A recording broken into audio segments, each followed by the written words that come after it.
Assalamualaikum warahmatullahi wabarakatuh. Innal hamdalillah wa kafa wa nusalli ala nabiyyina al-mustafa wa ala alihi wa sahbihi wa man ittaba'al huda. Asyhadu an la ilaha illallah wahdahu la syarika lah. Nashhadu anna Muhammadan abduhu wa rasuluh wa safiyyuhu min khalqihi wa habibuh. الذي بلغ الرسالة وأدى الأمانة ونصح الأمة وجاهد في الله حق جهاده حتى أتاه اليقين. Yang kita hormati Ustaz Muhammad Daliman Ali, kemudian adik-adik, teman-teman dari Fodamora Pekanbaru, yang mudah-mudahan pada pagi hari ini kita dirahmati dan diberkahi oleh Allah Subhanahu wa Ta'ala. Karena Nabi SAW berjanji dalam satu hadisnya, sab'atun dhallahumullahu yaumal qiyamah. Ada 7 orang yang berhak mendapatkan naungan Allah nanti di hari kiamat. Yauma la dhilla illa dhilluh. Yang mana di hari itu tidak akan ada yang bisa memberikan naungan, pertolongan, kecuali hanya pertolongan dari Allah. Dan salah satu di antara yang 7 itu adalah rajulun qalbuhu mu'allaqun bil masajid. Laki-laki yang hatinya tertarik atau terikat ke masjid. Di sana memang disebutkan rajulun, tapi Imam Asy'uti di dalam Al-Itqan fi Ulumil Quran menyebutkan kalau Allah sebutkan laki-laki, perempuannya sudah masuk di sana. Ya. Sama seperti Allah menyebutkan ulaika humul faizun. Faizun artinya laki-laki yang menang. Tidak disebutkan di sana faizat, karena sudah include, sudah masuk ke dalam faizun. Begitu juga muflihun, sudah masuk di sana muflihat. Ya, jadi baik adik laki-laki maupun perempuan, ya, remaja, remaji, pemuda, pemudi, semuanya masuk ke sana kalau hatinya tertarik dan terikat di masjid. Nah, mudah-mudahan kita berharap kepada Allah, ini salah satu alasan kita untuk meminta perlindungan nanti di hari kiamat kepada Allah Subhanahu wa Ta'ala. Adik-adik sekalian, teman-teman yang dirahmati Allah, ketika kita bersama dengan teman-teman kita yang alhamdulillah sama-sama di masjid, sama-sama punya kegiatan di masjid, dan bukan tidak mungkin dalam satu remaja masjid ini tidak ada masalah, ya, tidak ada selisih faham. Maka Allah juga pesankan kita di dalam surah Al-Kahfi, wasbir nafsak, sabar-sabarkan dirimu. Jadi kalau Allah nyuruh sabar, berarti ini ada masalah, ya. Sabar gitu kan. Sama kayak kalau kita nyuruh orang sabar Pak, sabar, berarti ini ada masalah di sini. Allah nyuruh kita sabar. Wasbir nafsak ma'alladzina yad'una rabbahum bil ghadati wal 'ashyi yuriduna wajha. Sabar-sabarkan dirimu ketika engkau bersama dengan orang yang menyeru Tuhannya di pagi hari dan di petang hari, pagi dan malam. Yuriduna wajha, yang mereka cari adalah wajah Allah Subhanahu wa Ta'ala. Berarti terlibat sebagai anggota remaja masjid ini harus banyak sabar, ya. Karena pasti ada masalah. Masalahnya beda dari yang lain. Mungkin kalau adik-adik atau rekan-rekan nanti sudah lama perjalanan remaja masjid ini akan ketemu apa yang dimaksudkan ini. Masalah-masalah seperti apa, ya, yang akan kita bertemu. Maka dari awal Allah Subhanahu wa Ta'ala sudah pesankan wasbir nafsak, sabar-sabarkan diri. Dalam dakwah harus ekstra sabar, karena yang kita cari itu ridha Allah Subhanahu wa Ta'ala. Kalau orang berbisnis, jelas yang dia cari keuntungan dunia. Kalau kita keuntungannya tidak nampak, ya. Kalau betul keyakinan kita, betul kita ikhlas mencari wajah Allah, ridha Allah Subhanahu wa Ta'ala, Allah berikan tanda-tandanya dalam hati kita. Allah berikan semacam indikator-indikatornya saja, tapi hasilnya Allah alam. Suatu saat mungkin akan kita terima itu. Jadi sabar-sabarkan diri ya, kalau ada konflik, kalau ada masalah ya, minta pertolongan Allah Subhanahu wa taala. Nah, kemudian di dalam surah Al-Kahfi itu dilanjutkan, wala ta'du 'ainaka turidu zinatal hayatid dunya. Jangan sampai berpaling matamu ketika dihadapkan perhiasan dunia. Berarti suatu saat nanti Allah juga akan menguji kita dengan perhiasan dunia. Berhasil nanti seperti kami dahulu di Payakumbuh ini membuat remaja masjid namanya tim syuro. Tim syuro ini anggotanya 10 orang di awal. Itu membuat berbagai macam pesantren kilat. Itu pekerjaan kami dahulu. Kemudian kami punya unit bisnis, karena kami kalau buat kegiatan itu haram bagi kami nyetok mobil pinggir jalan, minta sumbangan.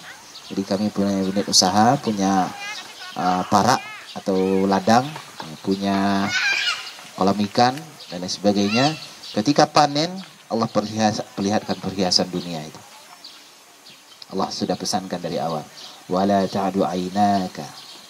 Jangan sampai matamu berpaling karena dihadapkan perhiasan dunia. Suatu saat nanti mungkin ada seperti itu. Mungkin remaja masjid punya unit usaha ya, dan lain sebagainya.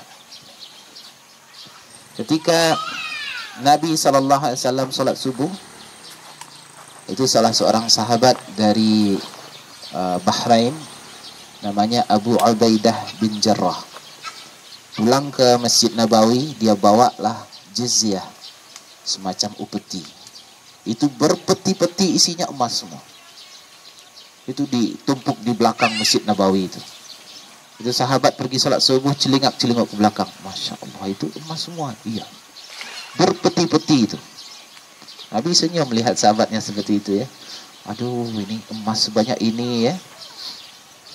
Kemudian Nabi SAW katakan, abshiru, silahkan kalian bergembira, kata Nabi. Wa amilu yasurukum ma yasurukum, silahkan pikirkan apa yang membuat hati kalian senang. Biasanya ibu-ibu itu kan sudah punya list ini. Kalau ada uang ya, ini mau dibeli, ini sudah lengkap daftarnya. Nah, itu sudah kepikiran semua nih ya, iPhone 12 sekarang keluar ini. Oh, sudah, ini ada uang sekian banyak.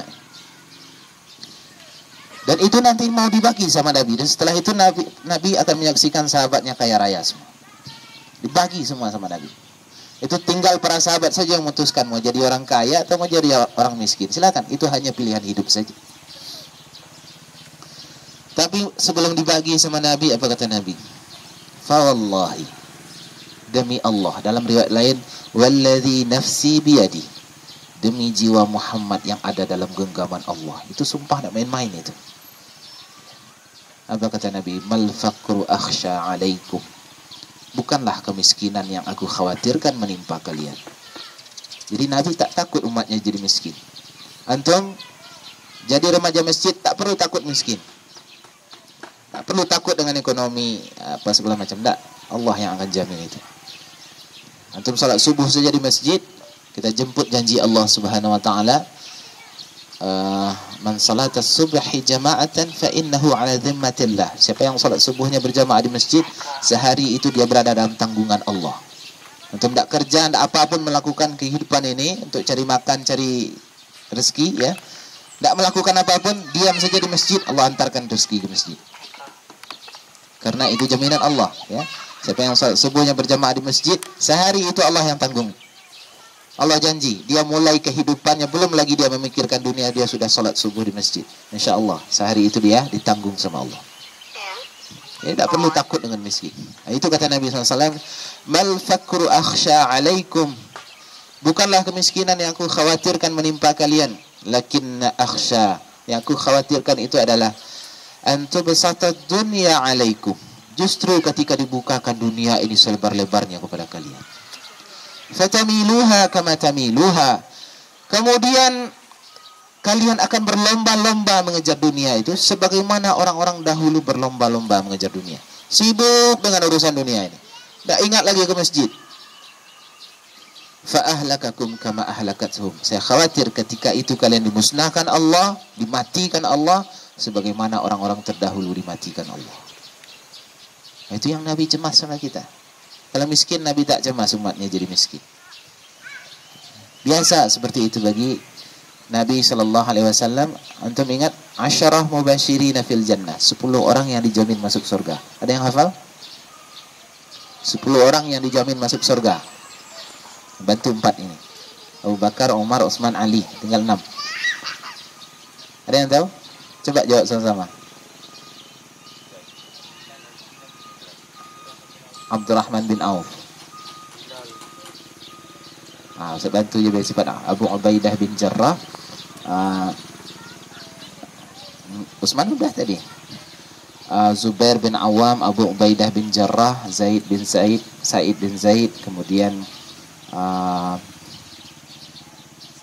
Sa'ad bin Abi Waqqas, dan seterusnya ya. Ini 10 orang kaya semua. Satu yang miskin di antara 10 orang. Siapa? Semuanya kaya raya. Abdurrahman bin Auf itu meninggal 63 triliun hartanya. Satu orang yang miskin. Yang miskin itu adalah Ali bin Abi Thalib. Siapa Ali bin Abi Thalib ini? Presiden keempat. Yakin antum miskin? Presiden. Sudah presiden keempat lagi itu ya. Di mana ketika itu wilayah kekuasaan Islam ini sudah hampir sepertiga bumi dalam pemerintahan Islam. Presidennya miskin, tidurnya di tanah.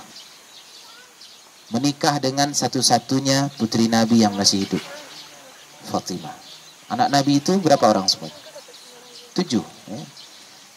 3 perempuan, 3 laki-laki, 4 perempuan.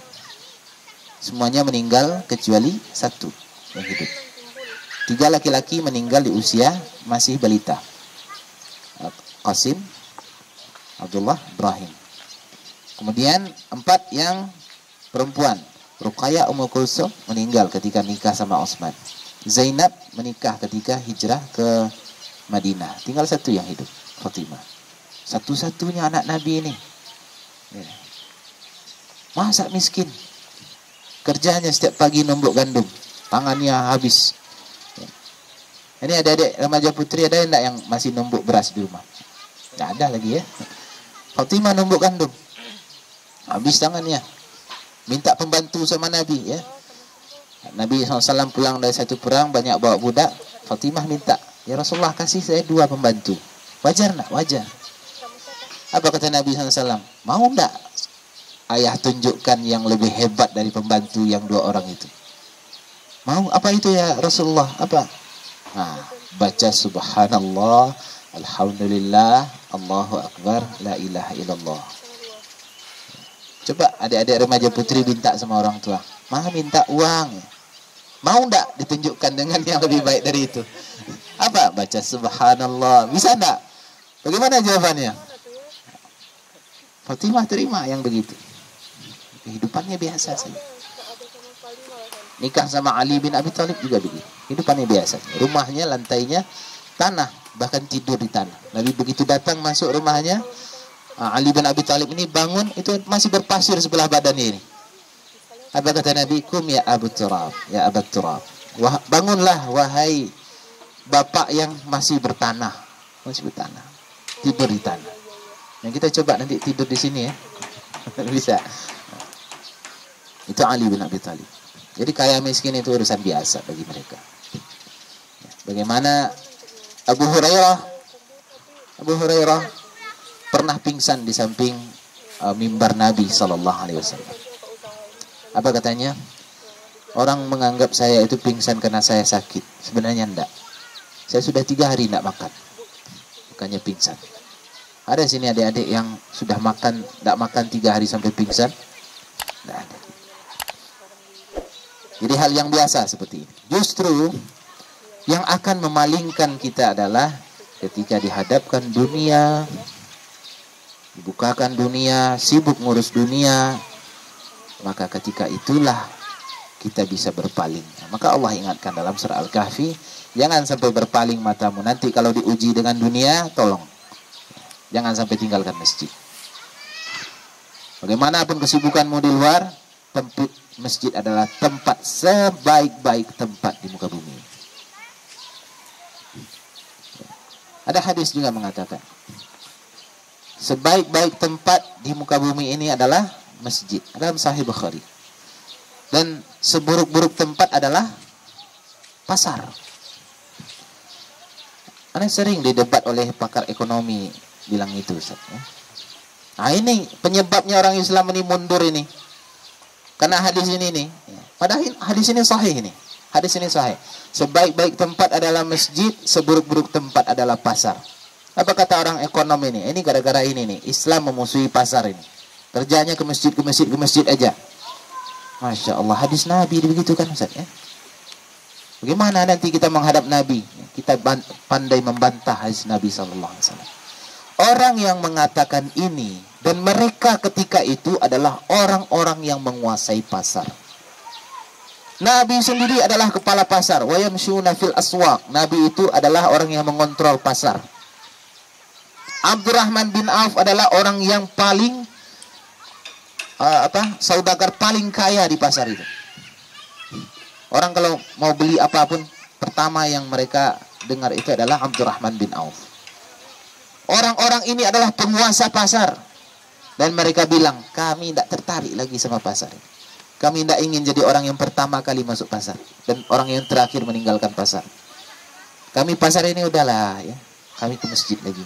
Itu orang-orang yang menguasai pasar dahulu. Kita hari ini orang miskin yang berburu di pasar. Kita tinggalkan hadis Nabi SAW. Kita tinggalkan masjid. Ini masalah hari ini.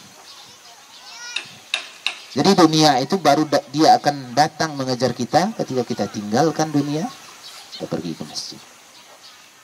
Dunia akan berkhidmat kepada orang-orang yang memuliakan masjid. Allah jamin itu kemenangan, kesuksesan, keberhasilan semuanya berawal dari masjid. Jadi adik-adik sekalian, 5 kali Allah memanggil kita, ya. Orang tua kita saja tidak sebanyak itu memanggil kita untuk jadi orang sukses. Tapi Allah memanggil kita melalui corong musola, corong masjid. Hayya 'alas salah. Ayo kita salat. Salat ke masjid. Setelah itu wajib bagi Allah memberikan ganjarannya. Hayya 'alal falah. Kemenangan. Penuhi hak Allah, Allah penuhi kewajibannya untuk kita. Jadi seluruh keberhasilan berawal dari masjid. Seluruh keberhasilan, apapun keberhasilan, dari masjid. Dahulu di tempat kita ini, di Minangkabau, dan juga di daerah Melayu dahulu, daerah Siak, Pekanbaru, ya, sana. Di tempat kita ini hiduplah pendidikan surau. Jadi anak-anak dan remaja-remaja, mereka itu tidur di surau.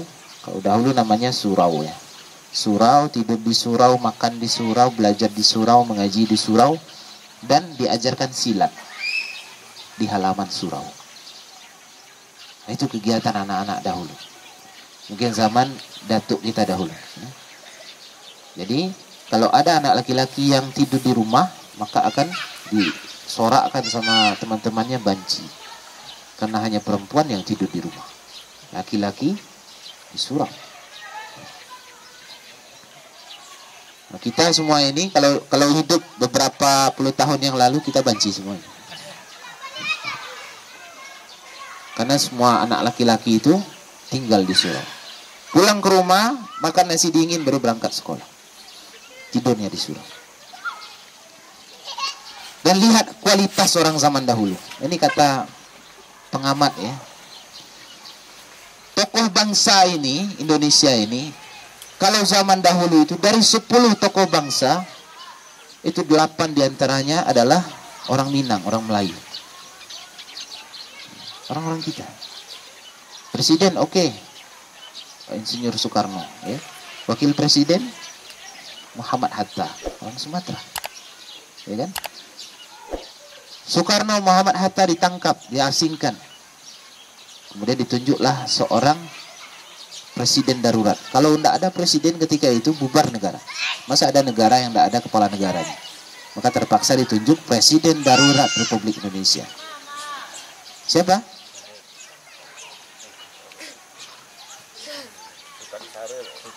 Oh, bukan. Namanya Syafruddin Prawira Negara.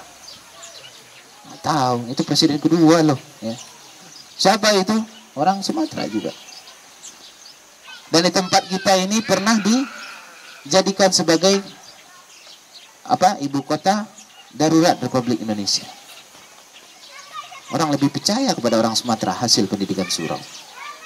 Dari 10 tokoh Minang, 8 diantaranya adalah 10 tokoh bangsa, 8 diantaranya adalah orang Minang, orang Sumatera, orang Melayu. Gitu dahulu. Karena dahulu jalan pendidikan surau. Remaja masjid jalan dahulu. Namanya saja yang bukan remaja masjid, tapi seluruh remaja semua tinggal di masjid. Nah, sekarang dari 10 tokoh bangsa, dari 20 atau bahkan dari 50 tokoh bangsa ini, mungkin tidak ada lagi yang orang Sumatera, orang Sumatera Barat atau orang Minang. Kenapa?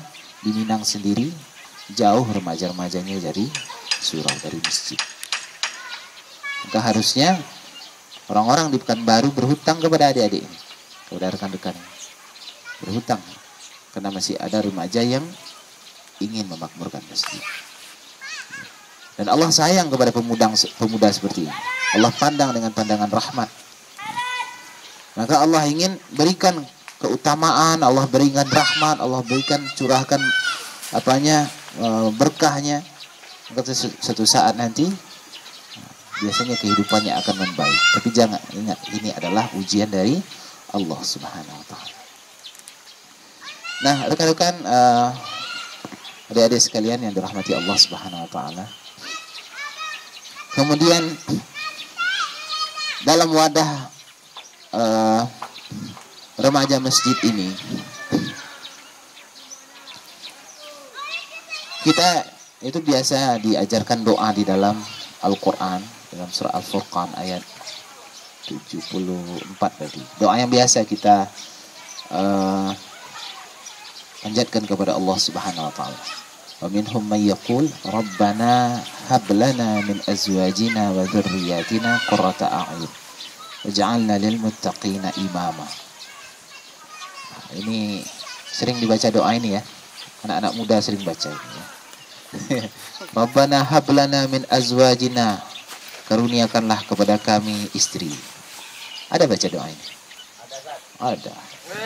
Kalau enggak baca ini Ini Al-Quran loh yang nyuruh ya. Wa zurriyatina, dan keturunan kami nanti. Qurrata a'yun, yang menyejukkan mata. Waja'alna lil muttaqina imama, dan jadikanlah kami lil muttaqin, bagi orang-orang bertakwa, imama, sebagai pemimpin. Maksudnya ini pemimpin dalam artian luas di sini. Tapi ada yang menarik di ujung doa ini. Waja'alna lil muttaqina imama, dan jadikanlah kami lil muttaqina imama. Ini sebenarnya secara kaidah bahasa Arab ini salah urutannya. Tapi tidak mungkin Al-Quran kita salahkan ya. Karena urutan yang betul itu waja'alna imaman lil muttaqin. Begitu harusnya. Jadikanlah kami pemimpin bagi orang-orang bertakwa. Tapi Allah membalik itu. Itu kaidahnya disebutkan oleh Imam Asy'uti, namanya takdim ta'khir. Mengakhirkan dan mendahulukan. Sama seperti iyyaka na'budu wa iyyaka nasta'in. Itu sebenarnya kaidahnya tidak seperti itu. Kalimat yang benar, na'budu iyyaka, kami menyembah kepada engkau. Sekarang dibalik Allah. Ibnu Qayyim Al-Jauziyah mengarang kitab 2 jilid hanya untuk membahas iyyaka na'budu wa iyyaka nasta'in. Dan di akhir apa katanya? Itu pun tidak tuntas semua. Jadi ada hikmah besar di sana ketika Allah membalikkan urutan ini. Nah, singkat kata begitu juga dengan waja'alna lil muttaqina imama. Jadikanlah kami bagi orang bertakwa sebagai imam. Adik-adik yang dirahmati Allah, apa hikmahnya Allah balikkan urutan ini? Nah, menurut Imam Asy'uti, salah satu kaidahnya ini menghasilkan litartib, urutan. Ini menandakan urutan. Ini salah satu hikmahnya saja. Jadi orang bertakwa dulu, baru nanti bisa jadi imam. Gitu maksudnya. Makanya waja'alna lil muttaqin, jadikan kami orang bertakwa dulu. Imaman, baru setelah itu bisa jadi imam. Sekarang adik-adik dilatih untuk jadi orang bertakwa dulu. Suatu saat nanti akan dikadar menjadi imam. Jadi makmum dulu, ya. Kita sholat bisa tak jadi imam langsung? Datang saya ke masjid raya gitu kan, mikir semua, saya mau imam sini. Bisa seperti itu? Oh, enggak bisa. Jadi makmum dulu. Ya. Jadi orang bertakwa dulu, nanti suatu saat akan jadi imam. Begitu kaidahnya. Jadi orang yang bisa patuh dulu, baru suatu saat akan dipatuhi orang. Kalau tidak pernah patuh kepada orang, nanti ketika jadi imam tidak dipatuhi orang. Bahaya loh kalau ada imam yang tidak dipatuhi orang. Gimana sholat berjamaahnya? Makanya ada hadis ya, sahih juga. Nabi mengatakan tidak diangkat pahala sholatnya ini, tidak diangkat sholatnya kepada Allah, walaupun cuma 1 jengkal di atas kepalanya. Allah tak mau terima. Salah satunya adalah dia imam tapi makmumnya tidak ada yang suka sama dia. Imam yang tidak dipatuhi orang. Masya Allah. Jadi begini kaidah yang Allah berikan kepada kita. Jadi sekarang kita belajar untuk patuh, belajar untuk taat. Yakinlah suatu saat nanti ketika adik-adik menjadi pemimpin, adik-adik akan dipatuhi orang, akan ditaati orang. Gitu rumusnya. Jadilah orang yang bisa menghormati, bisa menghargai, bisa memuliakan. Suatu saat ketika adik-adik jadi imam, jadi pemimpin, adik-adik akan dihormati, dimuliakan. Begitu rumusnya. Jadi kami di pesantren, Ustaz. Jadi di pesantren saya itu punya namanya santri khadim. Santri khadim ini levelnya di atas dari santri yang lain. Bukan sembarangan ini. Ya. Tidak seluruh santri dengan gampang bisa menjadi santri khadim. Ya, hanya santri yang terpilih saja, paling tidak 1 tahun baru bisa dia jadi santri khadim. Itu pun ada persyaratannya. Ada kualitas ilmunya, ada akhlaknya, segala macam. Ada fit and proper test. Dan itu ketat sekali. Baru dia bisa menjadi santri khadim. Apa itu santri khadim? Khadim artinya pelayan. Santri pelayan. Siapa yang dia layani? Ustaz. Jadi biasanya kalau saya pergi ceramah itu, saya beberapa santri khadim, itu enak, kayak libur sekarang ini. Kalau libur sekarang ini kemana-mana sendiri. Kalau dengan santri khadim, yang nyetir santri, ya, yang apa keperluan semuanya santri, ya, yang imam nanti santri, pembawa acara santri, kita tinggal tahu beres saja. Bahkan urusan sampai ke urusan sendal pun dibereskan oleh santri. Kok begitu betul santri khadim ini? Ah, ini rahasianya. Seseorang yang bisa melayani, suatu saat nanti di masa mendatang dia akan dilayani orang. Dia akan jadi orang besar. Dan memang setiap santri khadim itu tidak ada yang meleset. Semuanya jadi orang besar. Orang yang dilatih untuk bisa melayani, suatu saat nanti dia akan dilayani orang. Bisa menghormati, nanti akan dia dihormati orang. Bisa memuliakan, suatu saat nanti dia akan dimuliakan orang. Anas bin Malik ya, itu meninggalnya luar biasa ya. Itu dia penguasa iya, orang kaya raya iya ya, semuanya dunia berkhidmat kepada dia. Dia meninggal di dalam istananya dengan pembantunya lebih 100 orang. Itu khusus untuk melayani dia saja 100 orang. Istananya luar biasa, dia diservis seluruhnya oleh pelayan-pelayannya ini. Meninggal dalam istananya dalam usia yang sangat panjang, 101 tahun. Itu begitu lama dia dilayani oleh pembantunya. Kenapa ini orang kok bisa dimuliakan betul ini? Dahulu dia adalah pelayan Nabi. Itu rahasia. Apalagi yang lebih hebat dari pelayan Nabi. Abu Hurairah, ya, kemana-mana ikut sama Nabi. Abu Hurairah itu juga ikut melayani Nabi SAW. Begitu Nabi meninggal, dia putuskanlah. Ini banyak betul tawaran, sudah saya putuskanlah jadi orang kaya. Jadi orang kaya raya setelah itu. Dunia berkhidmat kepadanya. Kepada siapa? Orang yang bisa melayani, insya Allah nanti di masa mendatang dia akan dilayani. Nah, begitu. Ada, jadi begitu Allah membuat siklus itu, ada sebuah kisah ya. Jadi ini kisah nyata. Masih abad pertengahan ini. Jadi ada rombongan dari Yaman berangkat haji. Dahulu sampai sekarang kan kalau haji itu berombongan, Ustaz ya. Nggak tahu kita ini kloter berapa. Berangkat dari Yaman jalur darat. Nah, belum ada pesawat ya. Berangkat dari Yaman jalur darat berombongan. Ada yang pakai onta, ada yang kuda, ada yang keledai, macam-macam. Tapi di dalam rombongan itu ada juga yang jalan kaki. Di antara rombongan itu ada seorang bapak dengan anak bujangnya, anak remaja, mungkin seusia adik-adik inilah ya.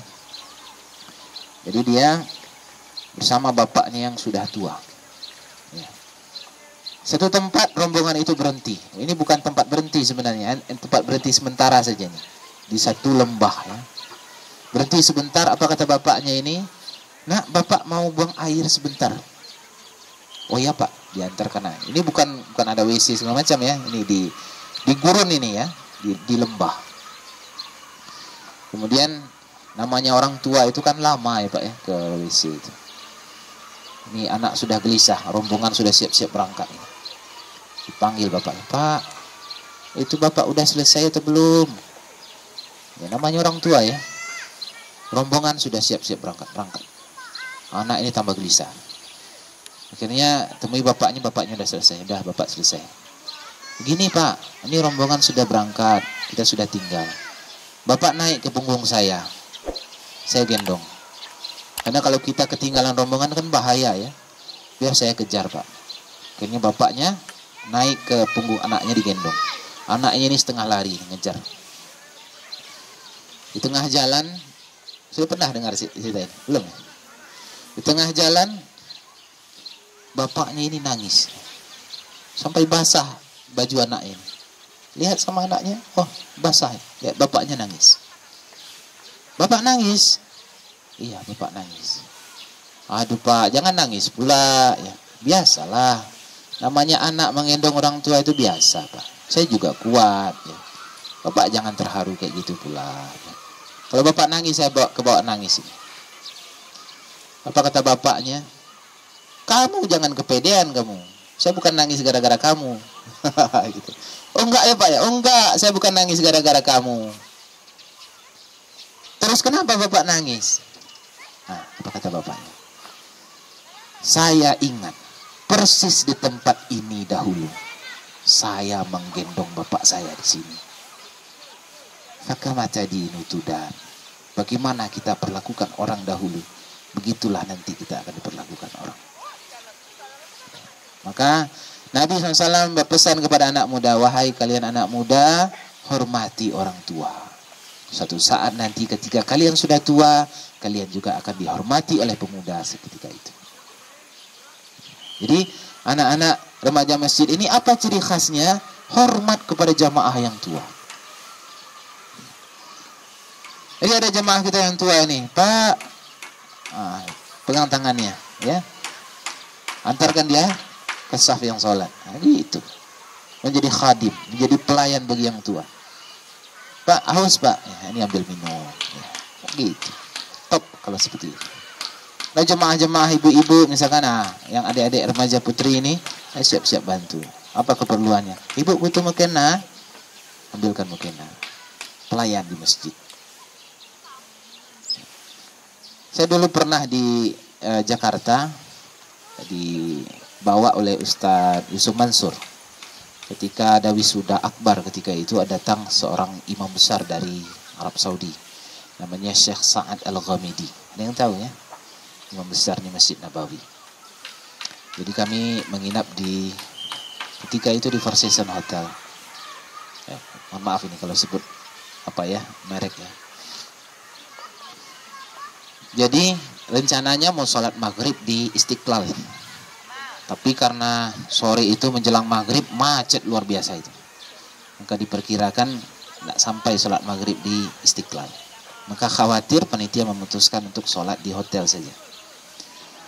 Begitu masuk hotel ternyata kondisinya ya macam-macam ya. Kadang ada cleaning service tidur gitu ya.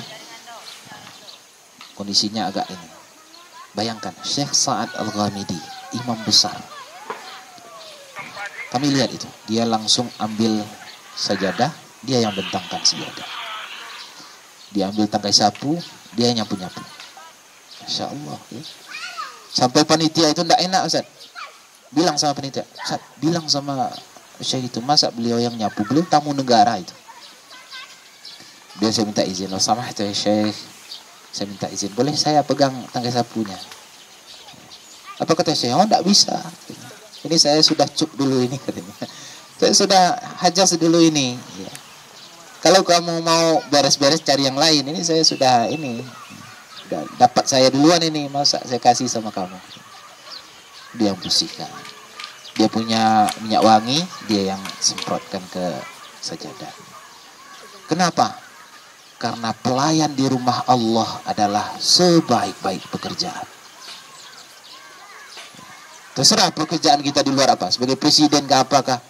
Kita orang hebat kah. Di rumah Allah pekerjaan terbaik adalah pelayan rumah Allah. Raja Arab Saudi itu apa jabatannya? Nah, dia ngaku. Saya ini adalah khadimul haramain. Saya pelayan 2 masjid suci. Saya di luar raja. Tapi di sini saya pelayan. Itu gelarnya. Siap adik-adik jadi pelayan di rumah Allah. Insya Allah. Kita adalah pelayan di rumah Allah. Kita muliakan rumah Allah. Jangan segan untuk bersihkan masjid, nyapu ya. Kotor masjid kita ambil tangkai sapu-sapu ya. Apa misalkan ya? Waliyutahhira baitiya lit-ta'ifina wal-akifina wa ruk'a'is sujud. Ini untuk Nabi Ibrahim. Nabi Ibrahim saja suruh Allah bersihkan masjid. Nabi Allah, Khalilullah, teman Allah, suruh bersih masjid. Nah, adik-adik yang dirahmati Allah. Jadi balik kita ke pembahasan tadi. Jadi jadilah orang-orang yang taat. Remaja masjid itu yang bisa memuliakan, bisa menghormati, bisa menghargai. Inilah pendidikannya. Insya Allah suatu saat nanti akan lahirlah di masjid itu orang-orang yang bisa menjadi imam atau bisa menjadi pemimpin, yang akan dihormati orang, yang ditaati orang ya, yang akan dipatuhi oleh orang. Dan ini memang prosesnya panjang. Mendidik orang supaya bisa patuh, bisa taat, itu prosesnya panjang. Nabi SAW di Mekah itu yang pertama sekali kurikulum pendidikan Nabi untuk para sahabat itu memang satu saja dulu. Penanaman akidah. Intinya apa? Mau buat orang patuh. Patuh. Itu saja dulu. Jadi 13 tahun di Mekah tambah 2 tahun di Madinah, total 15 tahun hanya untuk ngajarin orang patuh. Bisa taat ketika diperintah. Baru tahun kedua Hijriah ya, atau 15 kenabian baru turun perintah. Tapi 15 awal itu hanya bikin orang mau patuh, itu saja. Perintah salat turun ke pada Nabi SAW itu pada tahun ke-10 kenabian, Amul Husni. Perintah puasa tahun 2 Hijriah. Begitu juga zakat, haji dan lain sebagainya. Perang itu tahun kedua Hijriah. Sebelum itu 15 tahun pertama itu tidak ada perintah apa-apa. Hanya mempersiapkan para sahabat untuk mau patuh. Ada konflik di Mekah. Ada seorang anak bernama Ammar. Bapaknya Yasir. Ibunya Sumayyah. Sudah baca kisah ini? Dibaca kisah ini sama Ustaz Muhammad ya. Yasir dibunuh di depan mata anaknya.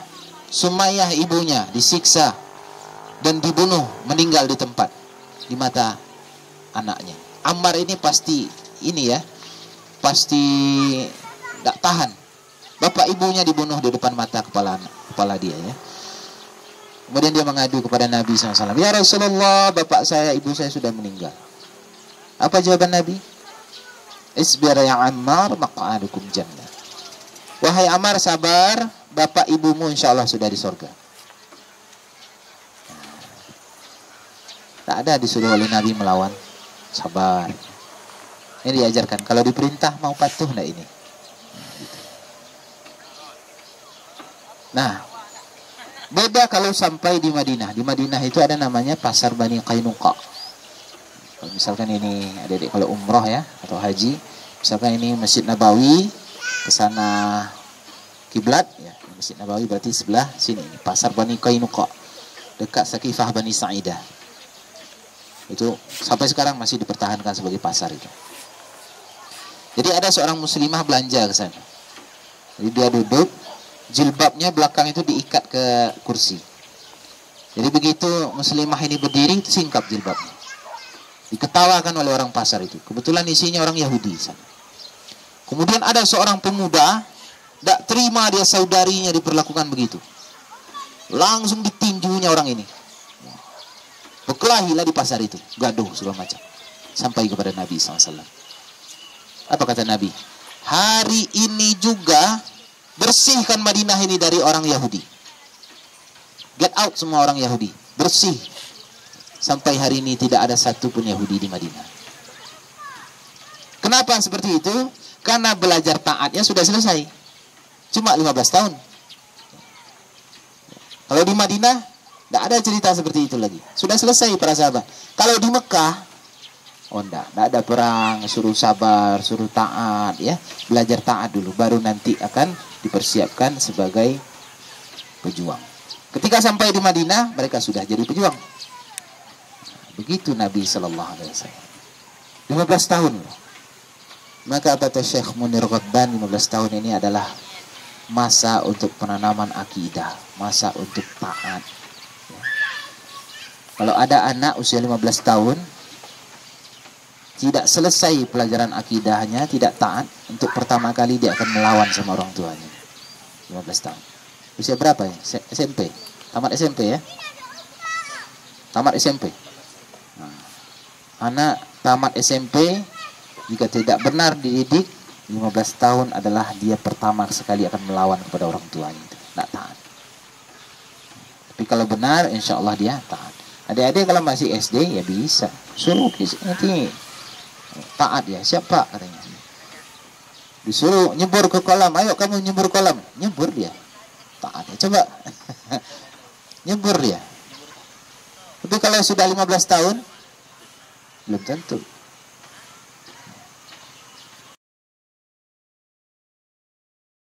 Jadi, apakah benar pelatihan taat ini 15 tahun?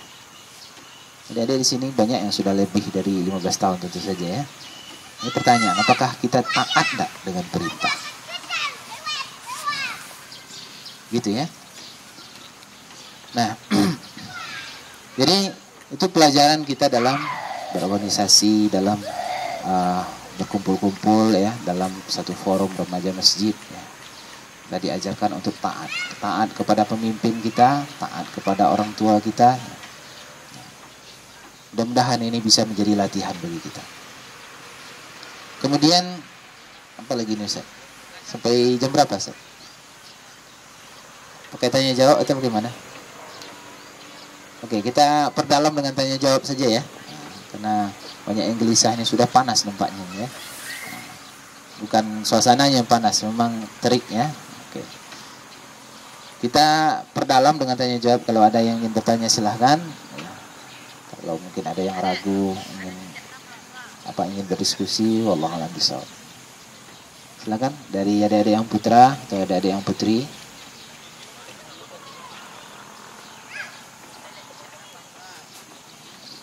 Ya.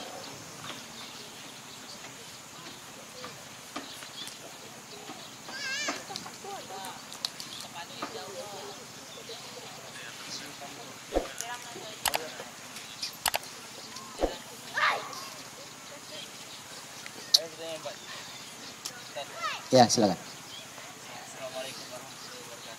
Waalaikumsalam warahmatullahi wabarakatuh.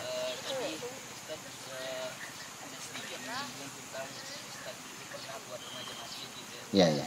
Jadi ini kan kami juga tergabung dalam pemuda atau remaja masjid gitu. Ya. Dengan berbagai macam karakter yang berbeda Ustaz, gitu kan. Ya. Mungkin nasihat dari Ustaz lah, gimana cara kami biar kayak saling menerima, kan karakternya beda-beda nih Ustaz. Kadang ada yang orangnya keras, nggak mau belum bisa menerima nasihat, atau ada juga yang terlalu lembut untuk Ya. disampaikan gitu lah Ustaz. Jadi gimana? Iya kan Ustaz, kan enggak, itu kan nggak bisa dipungkiri Ustaz kalau dalam satu organisasi gitu Ustaz ya. Ya. Jadi butuh nasihat dari Ustaz gitu Ustaz, dan solusinya gitu. Ya. Intinya tadi semuanya nasihat, sabar ya. Ketika menjalankan satu organisasi, menjalankan forum remaja masjid ini, sabar ya. Ada masalah, sabar, saling menahan diri, ya. Saling memahami. Salah satunya kegiatan mukhayam ini kan untuk merapatkan ukhuwah ya. Kita bisa saling memahami. Umar bin Khattab itu mengatakan, jadi ada orang ngadu sama Umar ini. Ya, Amirul Mukminin, si fulan itu dia begini. Dikadukan. Apa kata Umar ini? Bang, kamu tahu persis siapa dia itu? Oh ya, saya tahu betul orangnya itu. Anggota saya ini, teman saya. Apa kata Umar ini? Apakah engkau pernah bepergian dengannya 3 hari? Ya, belum. Kemudian tanya lagi sama Umar, apakah kamu pernah berbisnis atau bermuamalah dengan dia? Belum pernah. Berarti kamu tidak tahu siapa saudaramu, maka jangan kamu macam-macam ngomong sama dia. Ini 2 kaidah dari Umar bin Khattab. Pernah bepergian 3 hari. Kita berapa hari mukhayam? 3 hari 2 malam. Alhamdulillah, mudah-mudahan bisa sebagai ajang memahami. Kok bisa tambah lah sedikit ya. Ya. Jadi mudah-mudahan ini bisa untuk kita saling memahami satu sama lain ini. Karena kalau kita cuma ketemu di masjid, cuma karakter aslinya itu tidak keluar. Ya kita tahu cuma Ustadz Muhammad ini orangnya baik ya, orangnya suka senyum, kan itu saja. Cobalah 3 hari, yang aslinya akan keluar. Ternyata betulan baik. Gitu ya, 3 hari dalam satu safar untuk perjalanan. Kalau tidak bisa bagaimana? Pernah bermuamalah atau berbisnis. Nah, cobalah lakukan dua-duanya ya, supaya makin dekat ya. Nanti ada usaha remaja masjid atau apa gitu kan. Kemudian ada kegiatan mukhayam yang seperti ini. Perlu sekali dilakukan oleh remaja masjid. Kenapa? Karena ini persiapan kita untuk akhir zaman. Kita tidak tahu masa setelah ini entah bagaimana. Entahkah perang orang, entahkah apa. Entah mungkin kita seperti Ashabul Kahfi akan melarikan diri ke gunung. Ya. Entahkah masuk orang-orang komunis ke sini, dibantainya kita dulu. Ya. Orang komunis ini kalau datang yang dicarinya Bang Ustadz dulu. Lindungilah Ustadz kita ini. Ya. Lari Ustadz kita ini ke gunung. Tidak mungkin dia sendiri. Kita yang menemaninya. Maka perlu ada mukhayam itu. Persiapan untuk akhir zaman. Ya. Di sini dahulu ada kuda, ada memanah dulu di sini. Tapi sekarang cobalah cari yang seperti ini ya. Latihan-latihan seperti ini. Jadi yang pertama sekali adalah rapatkan ukhuwah dulu. Ukhuwah. Ketika hadir di masjid ya, jangan langsung pulang, jangan hanya keperluannya sholat. Simbol dari sholat itu salam ke kiri, salam ke kanan ya. Itu maksudnya adalah untuk merapatkan ukhuwah orang yang di kiri kanan kita ini. Kita ajak salam, ajak ngobrol ya. Kita ngobrolnya apa? Urusan akhirat kita ngobrol di dalam masjid itu. Bukan urusan dunia ya. Kita ajak ngobrol ya. Kita ajak diskusi tentang agama gitu ya. Kami seperti itu dahulu ya. Kami ngumpul habis salat maghrib ya. Kemudian diskusi tentang satu pembahasan sampai Isya, kemudian baru kami pulang ke rumah masing-masing. Kalau hari Senin atau hari Kamis kami buka puasa di masjid ya, puasa sunat. Karena pemuda ini ibadahnya adalah puasa. Kalau sudah menikah seperti Ustaz Muhammad, Itu ibadahnya beda lagi, Ustaz ya. Sudah beda lagi ibadahnya. Tapi bagi para syabab, ibadah yang paling utama itu puasa. Kalau orang yang sudah menikah, tidak apa-apa, tidak puasa sunat. Jangan disamakan ya. Karena dia punya ibadah yang beda lagi. Antum banyak puasa sunat, buka puasa di masjid. Ya, buka puasa di masjid. Yang remaja putri buat lagi forum sendiri. Ya. Jadi banyak acara untuk berkumpul-kumpul ya, untuk bersama-sama. Alaikum bil jamaah. Hendaklah senantiasa dalam jamaah. Jangan sendiri. Apalagi di masa muda ini masa yang rentan ya. Masa yang dimana gampang sekali dibolak-balikkan hatinya. Dari masjid imannya kuat, keluar masjid nampak yang mudah sekali ya, labil kalau masa muda ini. Maka alaikum bil jamaah, hendaklah senantiasa bersama-sama. Ngapain aja sama-sama ya. Mau pergi dari masjid pergi ke pasar, jangan sendiri. Pergi berdua. Gitu. Karena kalau kita bersama-sama itu, insya Allah kita lebih terjaga. Kalau sendiri pakai peci aja kadang malu. Pakai peci, pakai baju muslim ya, baju koko kadang malu keluar. Tapi kalau sama-sama pede aja. Mau istilahnya duduk di kafe ya, pakai peci, pakai sarung, kalau sama-sama pede aja ya saya terus sendiri, makanya orang lihat ini siapa ini. Tapi kalau sama-sama pede aja. Kami ada juga di kafe, ada satu kafe tempat orang-orang pacaran ya, kami masuk 20 orang ke sana, duduk semuanya di sana. Itu yang pacaran yang risih sama kita. Akhirnya mungkin mau apa gitu kan. Sekarang ya karena makanan sudah terpesan ya makan aja pulang. Kita yang menguasai. Jadi alaikum berjamaah terus sama-sama ya. Karena domba yang memisahkan diri dari kawanannya itu adalah sasarannya serigala. Maksudnya kita bukan domba ya. Ini ilustrasinya saja ya. Ini kalau ada domba yang memisahkan diri dari kawanannya, ini sasaran serigala. Serigala selalu mencari ini mana yang memisahkan diri dari kawanannya. Jadi kita ini dipantau sama iblis ini. Siapa yang kira-kira memisahkan diri dari kawanannya? Maka senantiasa kita sama-sama ya. Kalau bisa nanti ada kegiatan itikaf ya. Itikaf. Buatlah masjid itu senyaman mungkin ya, ada dispensernya, ada tempat buat ngetehnya ya, ada istilahnya sholahnya untuk ruang diskusinya ya. Perkaya masjid kita dengan buku-buku yang berkualitas ya. Jadi sama-sama patungan gitu ya. Kemudian belilah buku yang bisa dibahas sama-sama. Misalkan buku apa? Riyadhus Shalihin misalkan, dibahas oleh Ustaz Muhammad ya, sama-sama dalam satu forum ini. Kemudian tamat buku Riyadhus Shalihin, buka apa lagi? Patungan sama-sama. Terus ada infak itu kan, beli buku ya, perpustakaan. Sibukkan diri kita dengan itu. Jadi Ustaz waktu ke perpustakaan Masjid Nabawi itu banyak ternyata anak-anak muda yang menghabiskan waktu di perpustakaan hanya untuk membaca buku. Mereka tidak sekolah, mereka tidak melakukan apa-apa, hanya membaca buku. Baca buku, ini orang nih bukan orang sembarangan. Ini orang sudah selesai hafal Quran, sudah selesai hafal hadis ya. Dia tidak sekolah. Seharinya ngapain? Dia datang pagi ke perpustakaan baca buku. Berhentinya kapan? Nanti waktu azan berkumandang dia berhenti, dia makan, istirahat, sholat, makan, di situ pulang. Bukan istirahat, sholat, pulang, bukan gitu ya. Tapi balik lagi. Sampai nanti malam. Ketika dia udah capek, maka dia akan memijit-mijit kepalanya begini-gini. Itu udah capek itu dia. Terus baca lagi. Itu ada anak-anak muda yang seperti itu. Masa kita kalah?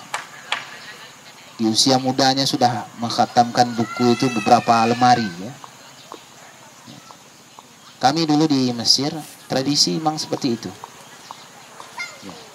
Ketika musim dingin, tidak berani keluar karena ya pakaian seadanya ya. Di luar itu angin dingin sekali. Maka apa yang dilakukan? Baca buku di rumah. Musim panas gitu juga, di luar panas ya. Jadi musim panas itu lebih berbahaya daripada musim dingin. Musim panas juga baca buku di rumah. Banyak baca ya. Ada perpustakaan di masjid ada ya? Belum misalnya. Harus segera. Patungan atau cari donatur biar cepat ya. Cari donatur, beli buku. Bukunya tidak usah yang banyak. Beli beberapa buku saja dulu untuk dikaji bersama. Diskusi. Kasih ini pembahasan ini tugas ini tugas ini. Nanti kita buat halaqah untuk membahas buku. Banyak ustaz-ustaz kita membuat buku yang menarik. Ada Ustaz Salim Fillah, bukunya luar biasa ya. Ya. Bisa ini dibahas, jadi salah satu referensi. Itu mungkin ya kegiatan-kegiatan remaja masjid ya. Akrabkan diri, buat kegiatan yang positif ya. Senantiasa sama-sama, insyaallah. Yadullah ma'al jamaah. Pertolongan Allah bersama orang yang berjamaah. Selama masih ada dalam jamaah itu insyaallah. Mau buat apa saja jadi. Mau buat usaha Ustaz habis ini. Oh iya. Allah dalam hadis qudsi itu mengatakan, ana salisul ladzi ishtarakaina bi. Saya mau jadi pihak ketiga kata Allah terhadap dua orang yang berserikat melakukan sesuatu.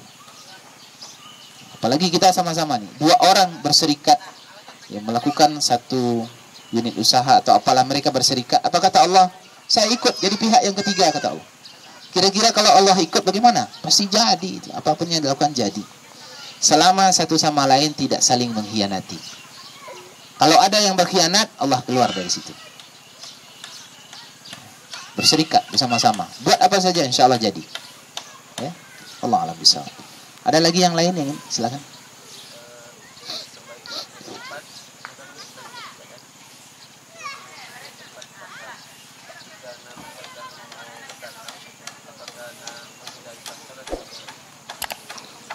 Iya, Allah alam bisa. Maksudnya menghindari pasar itu bukan berarti kita sama sekali tidak masuk pasar ya. Antum seorang pebisnis ya, untuk punya usaha ya. Maksudnya bukan sama sekali tidak masuk pasar, bukan. Kaidahnya adalah jangan jadi orang pertama masuk pasar dan jangan jadi orang terakhir yang meninggalkan pasar. Jadi ketika kita ke pasar itu hanya sekedar selingan. Kerja itu selingan untuk menunggu waktu sholat. Begitu rumusnya. Kerja adalah selingan untuk menunggu waktu sholat. Capture ini kata-kata ini. Buat di kamar ya. Atau di tempat usaha itu. Saya dagang selingan untuk menunggu waktu sholat. Buat di kedai begitu ya. Jadi ketika azan berkumandang, sebelum azan berkumandang orang udah ngaji-ngaji, kita udah siap-siap pulang. Tutup usaha kita. Buat tulisan ketika tutup itu, tutup ketika sholat. Insya Allah dengan seperti ini tidak akan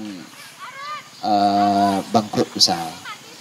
Saya punya penelitian juga. Kita observasi lapangan juga.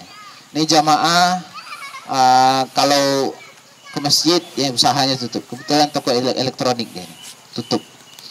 Yang sebelahnya tetap buka. Nah, kita lihat ini. Berapa omsetnya apa segala macam. Kita observasi lapangan. Ternyata memang orang yang tutup ketika sholat jauh lebih tinggi omsetnya daripada orang yang tetap buka.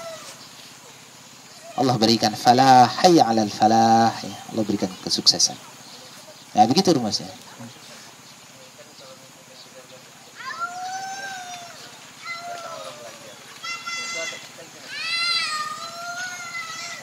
Ya sampaikan saja ya.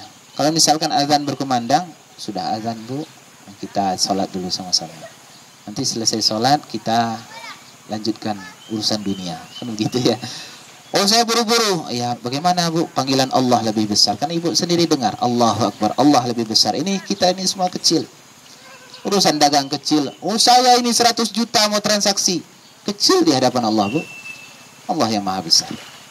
Oh, kalau gitu saya mau dagang belanja ke toko sebelah saja. Ya, silakan. Insya Allah nanti akan diganti dengan yang lebih besar dengan itu. Tegas saja, itu ujiannya itu, yang seperti itu. Ya, sembarang orang yang ngomongnya saja memang mudah ya, tapi prakteknya cobalah kita coba sama-sama. Jadi mau ngotot mau beli, ya tetap kita sampaikan. Saya dagang ini sekedar selingan saja, menunggu waktu sholat.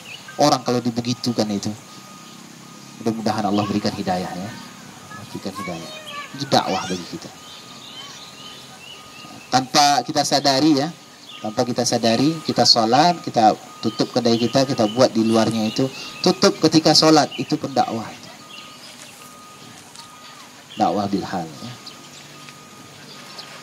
Ada tukang bakso ya, tukang bakso ada di komplek rumah itu. Jadi dia muter keliling-keliling kemana gitu komplek, pakai pukul-pukul sendok itu ya. Nah, ada orang beli. Azan berkumandang ya, sepanggil, Mas, ini sholat kita. Sholat dia parkir, tukang gerobak baksonya itu parkir di masjid. Pulang dari sholat, orang udah ngantri belanja. Allah berikan kemenangan, kesuksesan, keberhasilan. Tapi urus ini dulu, sholat dulu. Setelah itu Allah berikan keberhasilan. Gitu rumusnya.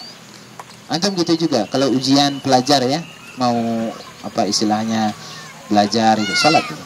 Sholat sunat 2 rakaat, baru belajar ya. Ada urusan ini mau penting ini, sholat sunat 2 rakaat.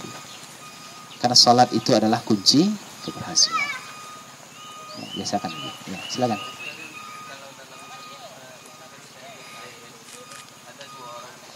Ya.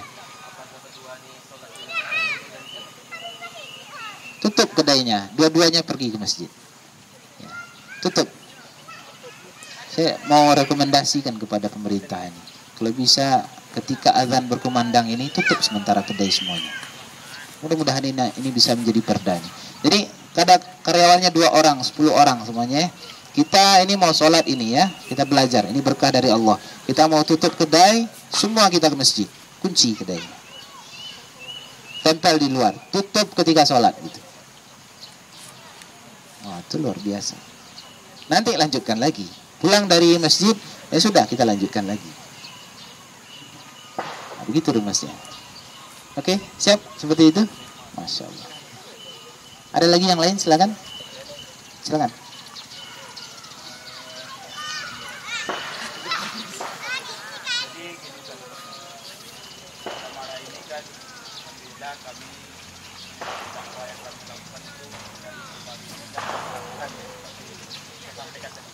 Kami lakukan metode dakwah melalui media. Nah, sekarang orang banyak menggunakan media dan juga kami melakukan metode dakwah melalui bisnis. Kami alhamdulillah ada mendirikan bazar. Dan juga kami ada metode dakwah melalui mimbar. Itulah kami lakukan kajian rutin ya, tapi dulu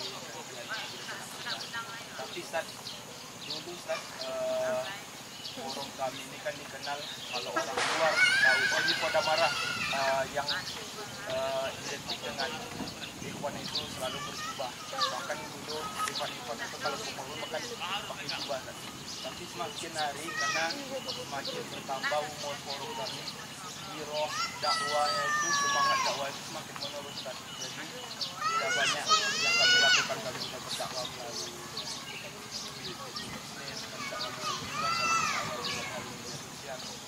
semakin bertambah umur kami kita hero dakwah itu semakin menurun. Ya, berarti ada yang salah dengan dakwahnya itu. Karena dakwah itu seperti kita melempar bola ke dinding. Makin kuat kita lempar, makin kuat pantulannya. Kalau makin dakwah, makin kita ini futur gitu, makin malas gitu, itu salah dakwahnya berarti ini. Ada yang salah ini. Ya. Coba evaluasi, apa yang salah di sana. Jadi kita itu dakwah itu sebenarnya untuk diri kita sendiri. Ya, makanya untuk berdakwah itu tak perlu jadi ustaz. Kalau ta'lim baru perlu dengan ustadz ya. Ta'lim, kajian itu perlu dengan ustadz ya. Jangan buat kajian sendiri kalau masih belum punya kapasitas ilmu ya. Tapi kalau untuk dakwah silakan saja. Dakwah itu artinya mengajak. Nah, coba lihat definisi dakwah itu. Da'watun ya. Da'a yad'u da'watan. Ay yad'u ila ta'am. Asal muasal kata dakwah itu adalah undangan makan. Asal muasal kata dakwah undangan makan. Antum kalau dakwah tapi tidak ngajak orang makan, wah itu bukan dakwah itu. Sediakan snack di masjid itu. Sediakan snack di masjid. Jadi dakwah Wali Songo itu begitu karena diterima. Dia keliling kampung, dia bilang, "Pak, ayo kita makan bersama di masjid." Itu dia. Oh, makan ya Pak Ustadz ya. Iya, ayo kita ke masjid. Masjid dia makan. Habis makan baru dikasih dakwah. Ya. Gitu ya. Jadi memuliakan itu dakwah itu ya. Dikasih makan, dikasih snack, dikasih minum ya. Orang sampai di masjid itu mesti ada yang seperti ini. Ngajak orang itu harus seperti itu. Dalam surat Quraisy juga begitu ya. Falyabudu rabb hadzal bait, hendaklah kalian sembah Tuhan pemilik rumah ini. Hendaklah kalian datang ke masjid salat berjamaah di sini ya, Masjidil Haram atau masjid manapun. Datang ke masjid, sembah Tuhan pemilik masjid ini.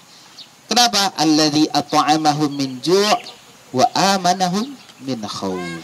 Yang sudah ngasih kalian makan sebelumnya kalian kelaparan, wa amanahum min khauf. Sudah memberikan kalian rasa aman dari sebelumnya kalian ketakutan. Ini dua cara dakwah ini. Kasih makan orang kelaparan, kasih rasa aman orang yang ketakutan. Insya Allah datang dia ke masjid. Gitu ya.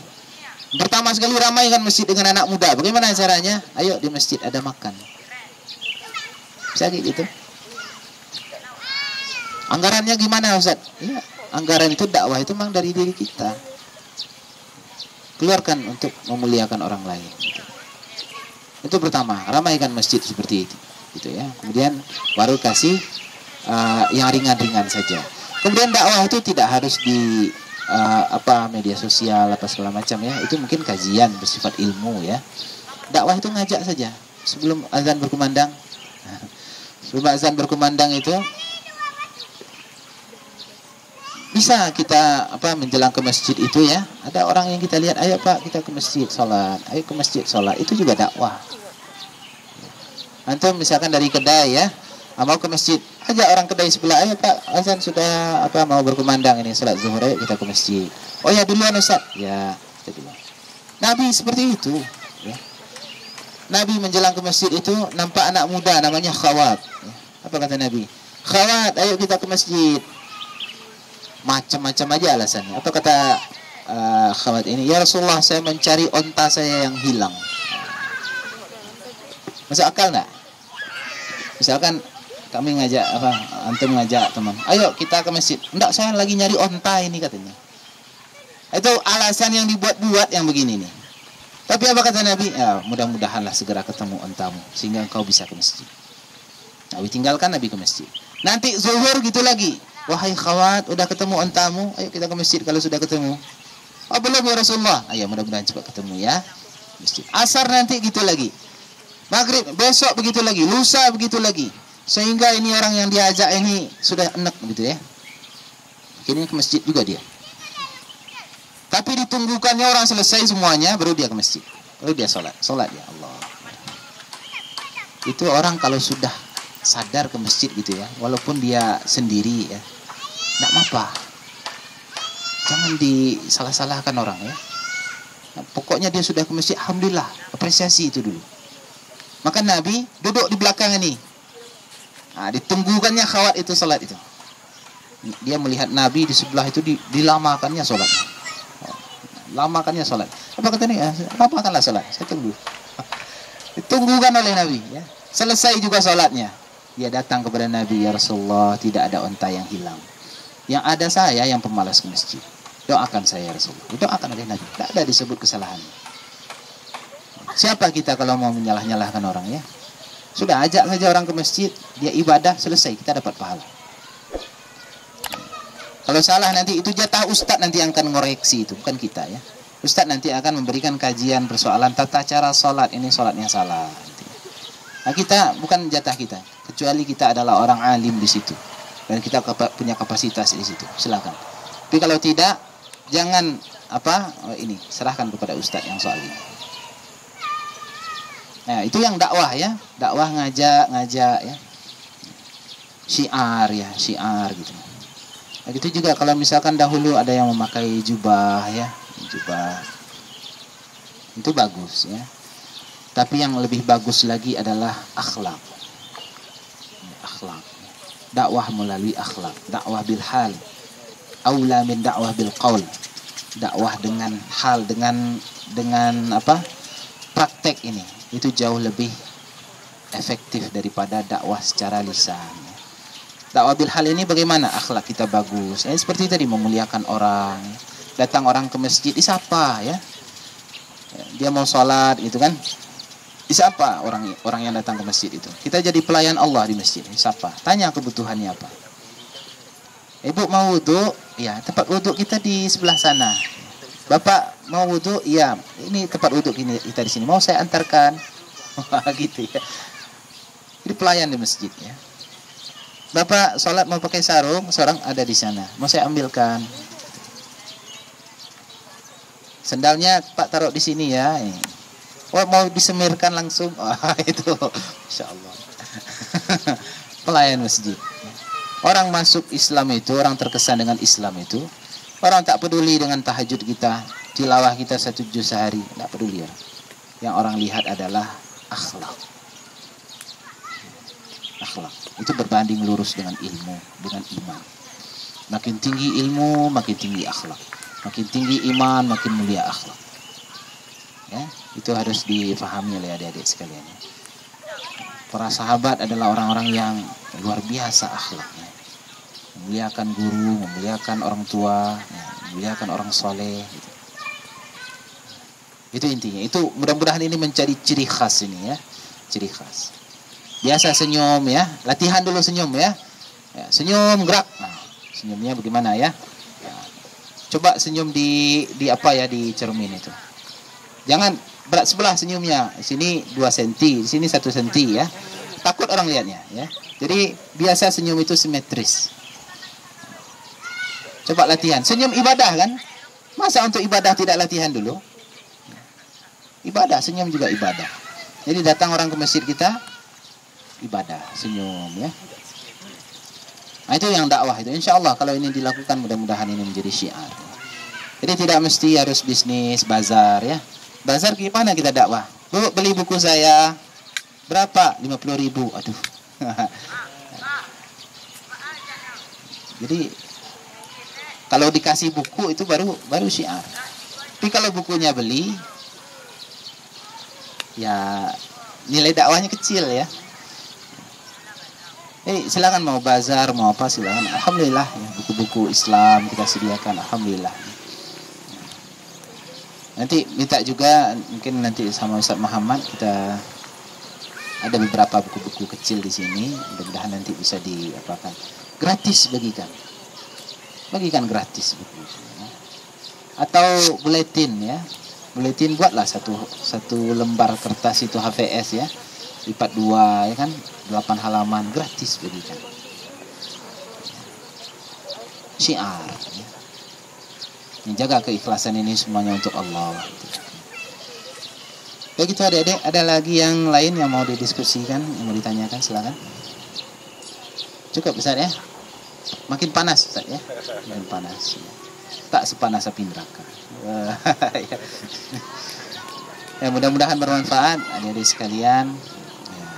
Tetaplah istiqomah ya, tetap ke masjid ya, ajak orang tua ke masjid, dakwah bil hal ya, nasihati orang tua kita dengan kebaikan ya. Jangan kita aja yang ke masjid, orang tua kita bawa ke masjid, adik kita, kakak kita bawa ke masjid ya. Ya, tetap istiqomah, alaikum bil jamaah, senantiasa berjamaah ya. Jangan sendiri, kemana-mana coba ajak teman ya. Senantiasa berjamaah, akrablah, berkumpul-kumpul lah ya, saling mendekatkan ukhuwah ya. Mudah-mudahan suatu saat nanti kita berhak mendapatkan perlindungan Allah Subhanahu wa taala nanti di akhirat. Mudah-mudahan bermanfaat. Wassalamualaikum warahmatullahi wabarakatuh.